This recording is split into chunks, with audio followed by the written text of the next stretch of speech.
All right, welcome to Points of Emphasis with yours truly, Carlo Valladares, in conjunction with The Stoppage Time. That's at The Stoppage Time on Twitter. Make sure you follow, and also make sure you follow me at C_V_news. This is Points of Emphasis, where we talk about 4 talking points and 1 fan question. This is the El Clasico edition, arguably the biggest game in world football, undoubtedly the biggest game at the club level, just for the sheer amount of people that watch this and for the amount of talent that is on the field when these two teams go head-to-head. Real Madrid, FC Barcelona, these two teams have so much clout and prestige on the European continent, domestically and in the world, that when these two behemoths play, you have to watch. Now we're going to get right into this. Question 1. What went wrong last El Clasico for then manager Rafa Benitez and his squad? Well, before we get into the nitty-gritty of how he fucked up completely, let's talk about what PSG coach Laurent Blanc said a month before that, before his team met up against Los Blancos in their first UCL group stage match.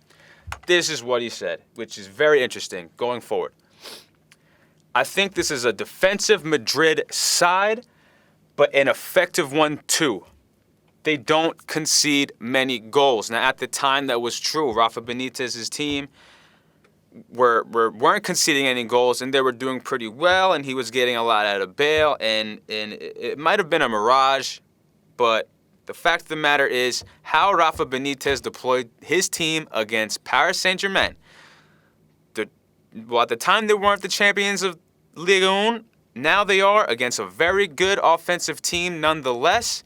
He deployed his team very conservatively. They sat back, they controlled the spaces in their own half, they tried to win the midfield battles rather than possess the ball, and their first match resulted in a 0-0 draw. A week later, Real Madrid win 1-0. Now, November 21st, the next month after that, how Benitez deployed his team is so drastically different than how he deployed his team against Laurent Blanc's men that it leads me to believe that Florentino Perez undoubtedly has too much of an influence over whoever is managing Real Madrid. Benitez used an offensive-minded 4-3-3, left spaces opened and failed, and Barcelona put 4 goals in the back of their net. Utterly destroyed them. So that is what went wrong. A huge amount of the blame has to be on Florentino Perez, and that's a touchy-feely subject with a lot of people in world football and a lot of Real Madrid fans. People want him to, fans of Los Blancos want him to resign. Florentino Perez, you need to resign, please. I'm not a fan of Real Madrid. I'm very unbiased when it comes to both teams, but please. You're too much of a businessman. Anyway, I'm getting off topic, but still. A huge amount of the blame needs to be put on Florentino Perez. Now, question 2. What does Saturday's Clasico mean for both teams domestically? Well, it doesn't mean jack shit, because Barcelona are in first place with 76 points, and Real Madrid are sitting in third with 66. They're 10 points behind. Atletico Madrid are in second place with 67 points, just a point ahead of Real Madrid. Atletico Madrid, they dropped points against Sporting Gijón prior to the international break, which meant that Barcelona, 99% chance going to win the fucking title. So, unlike other Clásicos in the past, this game will not decide jack shit. 3. What does this mean for Zidane, the manager? It means a lot, considering that the toughest game of his managerial career with Los Blancos was in the Madrid derby, and they lost. Antoine Griezmann scored, broke their back, and exposed the team for what they are. They are not that much better than when Rafa Benitez was at the helm. And a lot of people are saying that, and if you're saying that, you're right. Without a doubt, you're right. That was a game where he had to make his mark. That was their toughest opponent domestically so far. And arguably in the continent of Europe, in the Champions League. Atletico Madrid is a formidable opponent, arguably top 5 team in the world. So yes, that was Zidane's hardest opponent of his career so far, and he failed. And he pretty much proved that this team, they smile a little more, they seem a little more loose, but there's a huge unbalance. This team is immensely unbalanced, and that Madrid derby proved that. So if Real Madrid lose, that would hurt even more for Zidane's legacy and for the fact that he will be viewed among Real Madrid fans of maybe instilling maybe a little more winning mentality, maybe a little more, they're having a little more fun out there. But nonetheless, tactically, collectively, this team is not that much different. So if Real Madrid lose, that would be a huge blow to Zidane's confidence, Perez's confidence in him, and the players' confidence in their coach and former World Cup winner. So a lot of confidence-wise, that's the biggest thing at stake for Zidane here. 4, does the international break that we just saw influence El Clasico? Well, if you're the BBC, the international break didn't have much of an effect. Ronaldo played with Portugal, Bale played with Wales, and those were friendlies, and they were less intense. Benzema, due to the sex tape scandal, didn't participate in the friendlies of the French national team.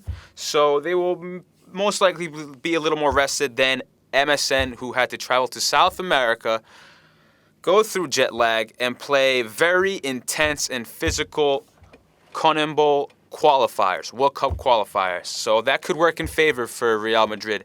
When Messi, Suarez, and Neymar get back into the team, they may be slightly fatigued, and it might mess with their cohesion on the pitch tomorrow.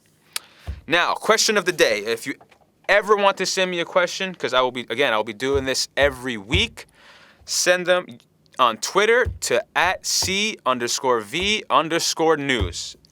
This comes from Twitter handle @Geddes1989.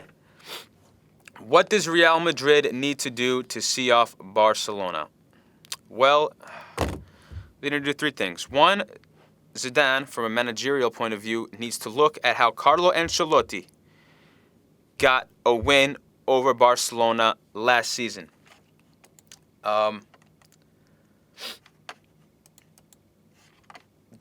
That game was extremely telling in how you should deploy your team against Barcelona.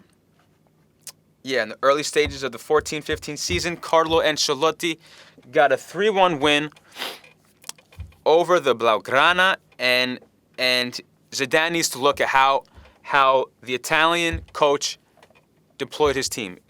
He needs to deploy his team more conservatively, try to win the midfield battles, control his spaces, dictate the space you give not only to MSN but to Busquets and Iniesta. And you got to play cerebral, and you got to play conservatively. You can't go guns blazing. 2, whoever the CBs are, I know Ramos right now is questionable due to an injury he had almost 6 days ago, a week ago with Spain. And Rafael Varane, if he is likely to start, or it could be Pepe, they need to be perfect. Whoever the CBs are, they need to be perfect. That goes for Keylor Navas as well. He's a huge reason why his team are even in 3rd. If it wasn't for his spectacular form between the sticks, then this Real Madrid could very well be in 4th place. He needs to be perfect. The Tico has bailed his team out time and time again in certain crucial domestic games and across the 2 legs against Roma, which was a telling game for all 3 of them. For Varane, Ramos, and Keylor Navas, those 2 legs in the Champions League round of 16 against Roma were a huge reason why Roma didn't potentially eliminate Real Madrid.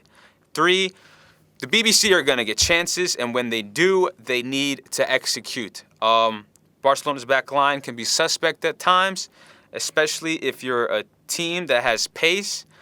And on the counterattack, you can really, really see off Mascherano and Piqué. on the counterattack. So if BBC get their chances, which they likely will, regardless if Zidane deploys them guns blazing or if he deploys them conservatively, the BBC are going to get chances, and they're going to get quality chances that they need to finish. So if all those three things come at the helm, Zidane deploying his team conservatively, winning, emphasizing midfield battles, the CBs play a nearly perfect game along with Keylor Navas, and the BBC finish their chances, then they have the best possible chance to beat a fragile Barcelona team on the back foot if the space is there. Prediction, 2-1 Barcelona in front of their home fans. I believe Barcelona are going to come out intensely inspired by the passing of Ajax club legend and Barcelona club legend Johan Cruyff. They're going to play for him, I believe, and this is going to be a game with a lot of dramatics as usual.